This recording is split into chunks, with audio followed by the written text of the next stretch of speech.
বিতি হত্যার বিচার চাই।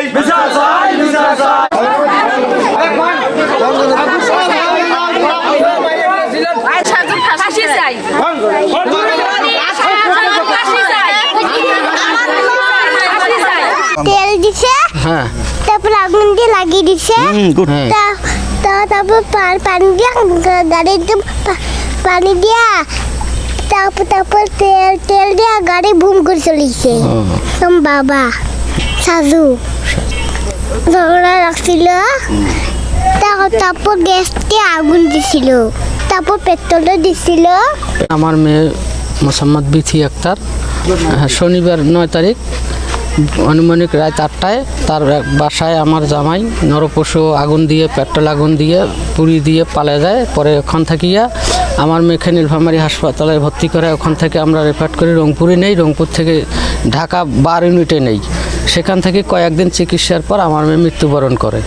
আমরা লাশ নিয়ে বাড়ি এসে দাফন কাফন করার পর আমরা যখন আইনের আশ্রয় নিছি, আমাদেরকে তারা হুমকি ধুমকি দেয় বা পয়সার গরম দেখায় বা তাদের বাড়ির পাশে এমপি তার দেখায়, ধমক দেখায়। আমি অনুরোধ করব এখানকার প্রশাসনের কাছে যাতে যেন আমার মেয়ের সুস্থ বিচার পাই। আমি যেন কারোর টাকার কাছে হেরে না যাই, কারোর দাপটের কাছে হেরে না যাই। আদালতে যারা বিচারকরা থাকবেন, ব্যারিস্টার বা উকিল, তাদের কাছে আমার একটা অনুরোধ, আমি গরিব মানুষ, আমি আপনাদের টাকা পয়সা দিতে পারবো না, আমি আপনাদেরকে কিনতে পারবো না, কিন্তু আমি তো আমার মেয়ের বিচার চাওয়ার অধিকার আমার আছে। সেই বিচার যেন আমি পাই, ওই নরপশুর হয়ে কেউ কোনো আইনজীবী যেন না নড়ে, এটা আমার অনুরোধ।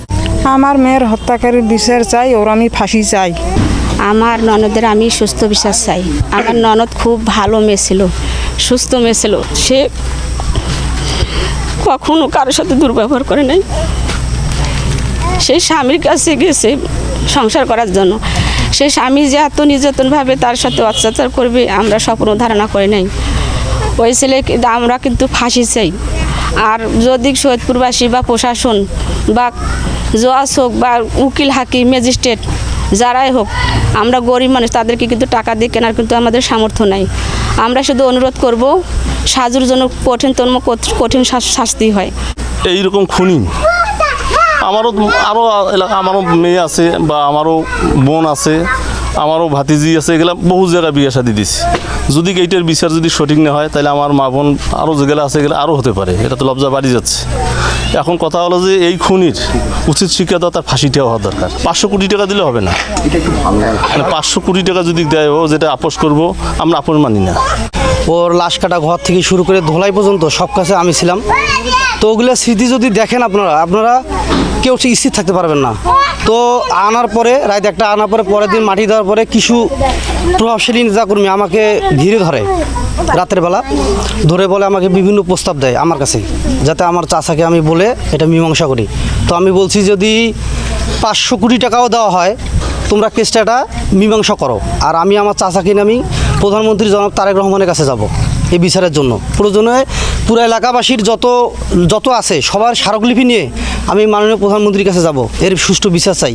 এবং আমি পরিশেষে বলতে চাই আমার নীলফামারীর ডিসি স্যারকে যে উনি যেন এটা কোনো পক্ষপাতিত্ব না করে, এবং যদি এরকম করে থাকে তাহলে আমরা এটা ওনার বাসভবন এবং ওনার অফিস ঘেরাও করবো আমরা এলাকাবাসী। হ্যাঁ, হুমকি ধামকি দিচ্ছে। আজকে যখন ও আত্মসমর্পণ করে, ওর মামা আমাকে বলে যে ও আত্মসমর্পণ করছে, ওর কোনো চিন্তা নাই, যত কোটি টাকা লাগে ওকে জামিন করানো হবে। এবং অনেক আইনজীবী তার পক্ষে নেওয়ার জন্য টাকার বিনিময়ে পক্ষ নিচ্ছে। আমরা চাই, আমি প্রধানমন্ত্রীর দৃষ্টি আকর্ষণ করতেছি যে উনি যেন এই ব্যাপারটা উনি একটু নিজে স্বয়ং তদারকি করে। উনি অনেক মহান, উনি জন্য এটার ব্যাপারে সরাসরি ডিসি সাহেবকে কঠিন নির্দেশনা দেয়। এই খুনি সাজু আজকে দামরিকভাবে পাওয়ার দেখে সে আত্মসমর্পণ করে দেখে দিছে সে মহৎ। এবং প্রশাসন কাছে আমার অনুরোধ, আমার এই এলাকার সকল মানুষের দাবি, আগামী দিনে যেন এইভাবে একটা দুর্ঘটনা না হয়।